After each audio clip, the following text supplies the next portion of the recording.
Hello guys, मैं हूं Virendra Singh Rana, assistant professor department of higher education, government of Himachal Pradesh. Guys, आज के इस लेक्चर में मैं बात करने वाला हूं टाइप्स ऑफ कंपनीज़ के बारे में। तो आइए गाइस शुरू करते हैं। गाइस, टाइप्स ऑफ कंपनीज़ को विभाजित करने के बहुत सारे बेसिस हैं, लेकिन मैं यहाँ आपके साथ सिर्फ 3 मुख्य बेसिस को ही डिस्कस करना चाह रहा हूँ, जिसमें आप देख सकते हैं on the basis of incorporation, on the basis of liability and on the basis of control. Guys, on the basis of incorporation को 3 मुख्य उपभागों में बांटा गया है, जिसमें चार्टर्ड कंपनीज, स्टैट्यूटरी कंपनीज तथा रजिस्टर्ड कंपनी को शामिल किया गया है। इसी तरह से लाइबिलिटीज़ के केसेस में लिमिटेड कंपनीज तथा अनलिमिटेड कंपनीज और नियंत्रण के आधार पर जो है कंपनी को 4 मुख्य भागों में उपभागों में विभाजित किया गया है, जिसमें government companies, holding companies, subsidiary companies तथा एसोसिएट कंपनीज। तो गाइज आइए अब डिस्कस करते हैं in detail companies on the basis of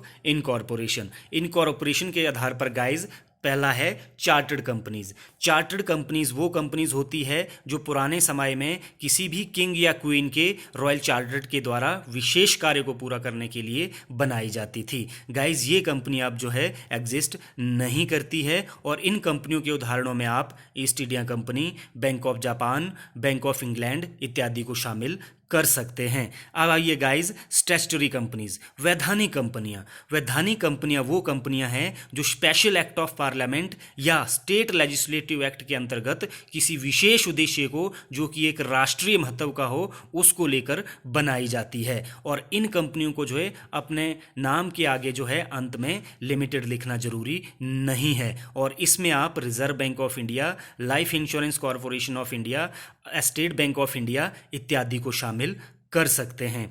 then guys, registered companies, section 2 clause 22। Registered companies वो कंपनीज होती है जो या तो प्रेजेंट कंपनीज एक्ट 2013 या पास्ट कंपनीज एक्ट, जिसमें 1956, 1913, 1882 या इससे भी पुराना कोई भारतवर्ष में एक्ट प्रचलित था, उसके अंतर्गत जो है रजिस्टर की गई हो।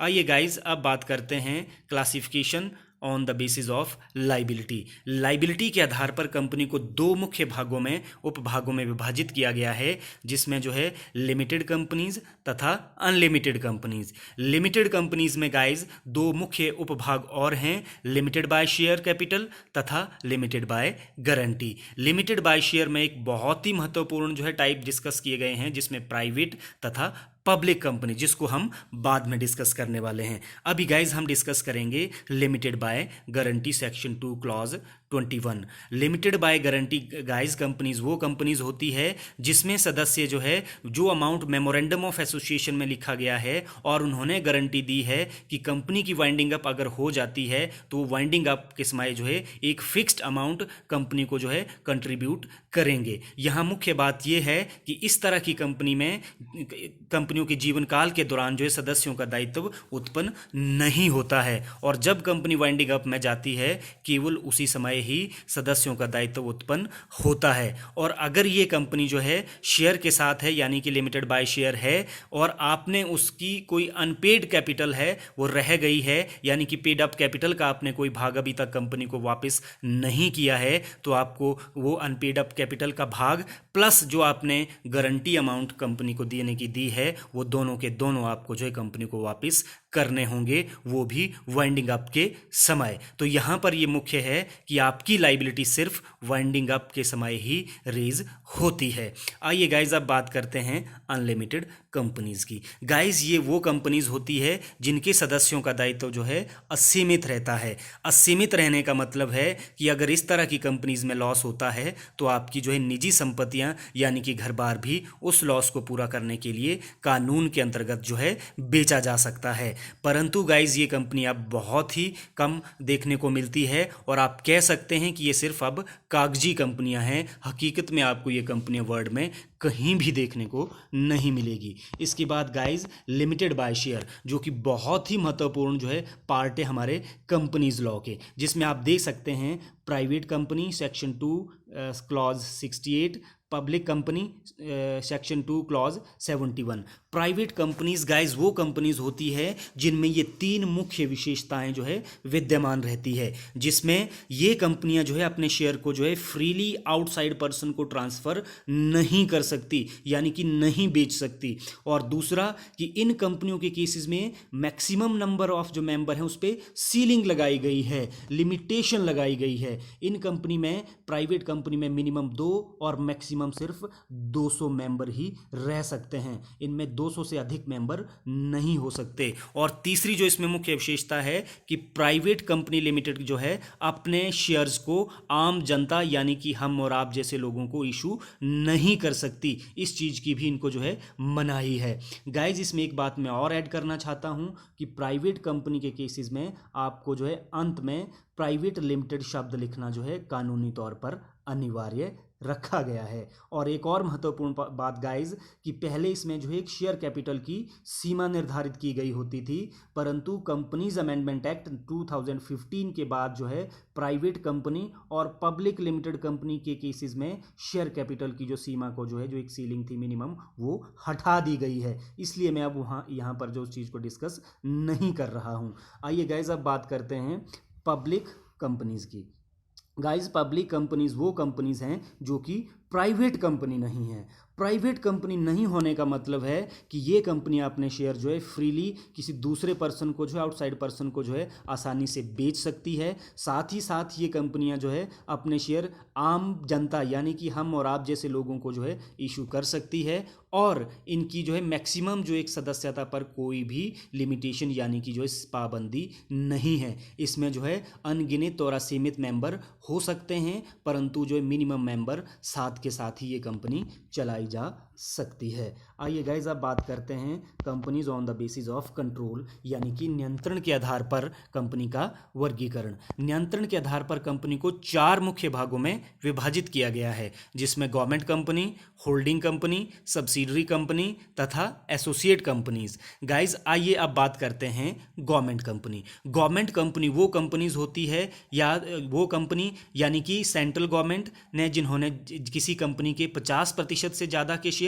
या सेंट्रल और स्टेट गवर्नमेंट या विभिन्न प्रकार की जो है स्टेट गवर्नमेंट ने मिलकर किसी भी कंपनी के 50% से ज़्यादा शेयर होल्ड किए हैं यानी कि खरीदे हैं, तो वो कंपनी गवर्नमेंट कंपनी कहलाती है। यहाँ एक बात गाइज बहुत ही महत्वपूर्ण है कि गवर्नमेंट कंपनी और गवर्नमेंट ये दोनों अलग अलग होते हैं, यानी कि गवर्नमेंट कंपनी की एंटिटी जो है सरकार से अलग है। अगर आप गवर्नमेंट कंपनी में कर्मचारी हैं तो आप गवर्नमेंट के कर्मचारी नहीं हैं, आप किसके कर्मचारी हैं? आप जो है उस गवर्नमेंट कंपनी के कर्मचारी हैं, ना कि सरकार के। और गाइज एक और महत्वपूर्ण बात कि अगर गवर्नमेंट कंपनी ने कोई भी अगर सब्सिडरी कंपनी बना रखी है और उसकी भी आगे कोई सब्सिडरी कंपनीज है, तो वो सारी की सारी कंपनियां भी गवर्नमेंट कंपनी ही मानी जाएगी। उसके बाद guys holding company. Holding company वो कंपनी होती है जिसने किसी दूसरी कंपनी यानी कि सब्सिडरी कंपनी के 50% से ज़्यादा के शेयर जो है खरीद रखे हैं, यानी कि अब उनके पास जो है मैनेजमेंट तथा कंट्रोलिंग पावर जो है सब्सिडरी कंपनी की हाथ में आ गई है। गाइज ये इसलिए होता है क्योंकि company form of business organisation में जो आपका जो स्वामी जो बनते हैं वो जो है शेयर्स के आधार पर बनते हैं। और अगर आपने किसी कंपनी के 50% से ज़्यादा के शेयर ले रखे हैं तो आप उसकी जो है जो पावर है कंट्रोलिंग की, जो मुख्य निर्णय लेने की जो पावर जो है, क्योंकि आपके पास सबसे अधिक भाग है उस कंपनी का ओनरशिप का, तो आप जो है उसके जो है उस तरह से कंट्रोल करने लगते हैं। आइए गाइज अब बात करते हैं सब्सिडरी कंपनीज की। 287 सब्सिडरी कंपनी वो कंपनी है जिसके 50% से ज़्यादा के शेयर जो है होल्डिंग कंपनी ने खरीद रखे हैं, और इस तरह से जो ये सब्सिडरी कंपनी की मैनेजमेंट में अपना महत्वपूर्ण जो है दखल रखती है और साथ ही साथ महत्वपूर्ण निर्णय लेने में भी अपनी क्षमता जाहिर करती है।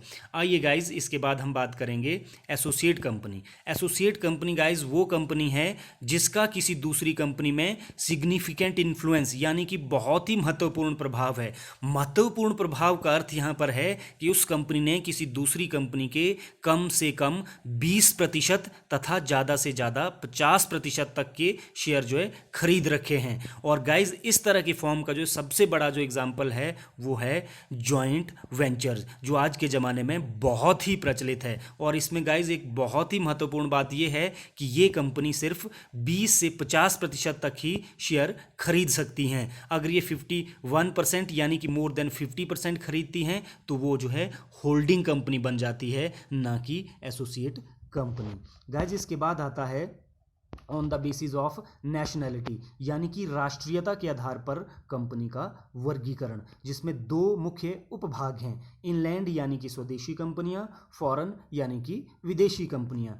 इनलैंड कंपनी गाइज वो कंपनीज होती है जिनकी इनकॉर्पोरेशन जो है विद इन इंडिया हुई है और वो भारत में ही अपना व्यापार भारत की एक भारतीय जो कंपनी अधिनियम है उसके अनुसार ही कर रही है। हाँ, इसमें यह एक्सेप्शन जरूर हो सकता है कि अगर आप बैंकिंग कंपनी है, इंश्योरेंस कंपनी है, तो वो जो है क्योंकि कंपनीज एक्ट के अंडर रजिस्टर होती है, परंतु उनका जो है नियमन जो है वो अपने अलग सेपरेट जो एक्ट है उनके अंतर्गत किया जाता है। गाइज इसके बाद फॉरेन कंपनीज वो कंपनीज हैं जिन्होंने अपना रजिस्ट्रेशन जो है भारतवर्ष के बाहर किसी भी देश में किया है, परंतु वो अपना व्यवसाय भारतवर्ष में चला रहे हैं, उस तरह की कंपनी को हम फॉरेन कंपनीज कहते हैं। गाइज इन दोनों में जो डिफरेंस है मुख्य है वो ये है कि इसमें ये देखा जाता है कि कंपनी का रजिस्ट्रेशन कहाँ किया गया है। अगर कंपनी का रजिस्ट्रेशन भारत में है तो वो भारतीय कंपनी, और अगर कंपनी का रजिस्ट्रेशन भारत के बाहर किसी अन्य देश में है तो उस कंपनी को हम विदेशी कंपनी कहते हैं। गाइस कंपनी के टाइप्स में और भी बहुत नए नए टॉपिक जोड़े गए हैं कंपनीज एक्ट 2013 में, जिसमें 1 person company, small company, dormant company, जो कि बहुत ही महत्वपूर्ण कंपनीज हैं, उनके टाइप भी आगे हम किसी अगले लेक्चर में गाइज डिस्कस करेंगे। आज के इस लेक्चर में बस इतना ही, और आप मेरी ये वीडियो देखते रहें और शेयर करते रहें। इसके लिए आपका बहुत बहुत धन्यवाद।